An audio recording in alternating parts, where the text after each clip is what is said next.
ঢাকা দক্ষিণ সিটি কর্পোরেশনের আওতাধীন সকাল 7:30টায় জাতীয় ঈদগাহ ময়দানে ঈদের প্রধান জামাত অনুষ্ঠিত হবে। বৃহস্পতিবার জাতীয় ঈদগাহ ময়দানে আয়োজিত এক সংবাদ সম্মেলনে এসব কথা বলেন ঢাকা দক্ষিণ সিটি কর্পোরেশনের প্রশাসক মোহাম্মদ শাহজাহান মিয়া। তবে বৈরী আবহাওয়ার কারণে জামাত আয়োজন অনুপযুক্ত হলে বাইতুল মোকাররম জাতীয় মসজিদে সকাল 8টায় প্রধান জামাত অনুষ্ঠিত হবে। ঈদের জামাত আমাদের সকাল 7:30টায় শুরু হবে এখানে। আর যদি আবহাওয়া অন্যদিকে প্রতিবারের ন্যায় এবারও জাতীয় মসজিদ বাইতুল মোকাররমে 5টি ঈদ জামাত অনুষ্ঠিত হবে। মঙ্গলবার ইসলামিক ফাউন্ডেশন এক বিজ্ঞপ্তিতে এ তথ্য জানিয়েছে। বিজ্ঞপ্তিতে বলা হয়েছে ঈদের প্রথম জামাত সকাল 7টায় অনুষ্ঠিত হবে। এতে ইমামের দায়িত্ব পালন করবেন যাত্রাবাড়ির তামিরুল মিল্লাত কামিল মাদ্রাসার অধ্যক্ষ ডক্টর খলিলুর রহমান মাদানী। মুকাব্বির থাকবেন বাইতুল মোকাররম জাতীয় মসজিদের খাদেম মোহাম্মদ আব্দুল হাদি। এরপর দ্বিতীয় জামাত সকাল 8টায় অনুষ্ঠিত হবে। ইমামের দায়িত্ব পালন করবেন ইসলামিক ফাউন্ডেশনের মুফাসসির ডক্টর মাওলানা আবু সালেহ পাটোয়ারি। মুকাব্বির থাকবেন বাইতুল মোকাররম জাতীয় মসজিদের খাদেম মোহাম্মদ নাসিরুল্লাহ।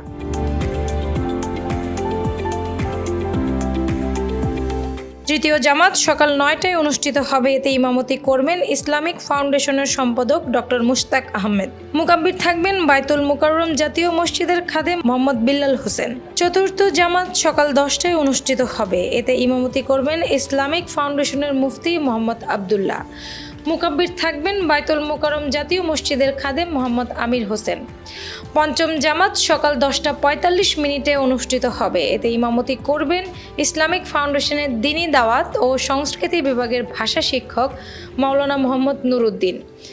মুকাব্বির থাকবেন বাইতুল মোকাররম জাতীয় মসজিদের খাদেম মোহাম্মদ জহিরুল ইসলাম। বিজ্ঞপ্তিতে আরও জানানো হয়, 5 জামাতে কোনো ইমাম অনুপস্থিতি থাকলে বিকল্প ইমাম হিসেবে দায়িত্ব পালন করবেন মাওলানা মোহাম্মদ শহীদুল ইসলাম এবং বিকল্প মুকাব্বির হিসেবে দায়িত্ব পালন করবেন খাদেম মোহাম্মদ রুহুল আমিন।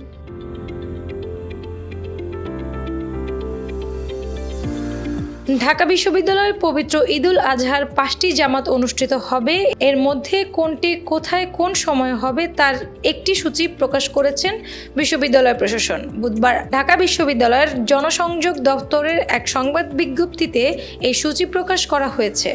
সূচি অনুযায়ী ঢাবির কেন্দ্রীয় মসজিদ মসজিদুল জামিয়ার পবিত্র ঈদুল আজহার 2টি জামাত অনুষ্ঠিত হবে। প্রথমটি সকাল 7:30টায় এবং দ্বিতীয়টি সকাল 8:30টায় অনুষ্ঠিত হবে। প্রথম জামাতে ইমামতি করবেন উর্দু বিভাগের অধ্যাপক ডক্টর রশিদ আহমেদ এবং দ্বিতীয় বিভাগের জামাতে মসজিদের সিনিয়র মুয়াজ্জিন MA জলিল ইমামতি করবেন। এছাড়া বিশ্ববিদ্যালয়ের সলিমুল্লাহ মুসলিম হল মসজিদে সকাল 7টায় ডক্টর মোহাম্মদ শহীদুল্লাহ হল লনে সকাল 8টায় এবং ফজলুল হক মুসলিম হকের পূর্ব পাশের খেলার মাঠে সকাল 8টায় ঈদুল আজহার জামাত অনুষ্ঠিত হবে।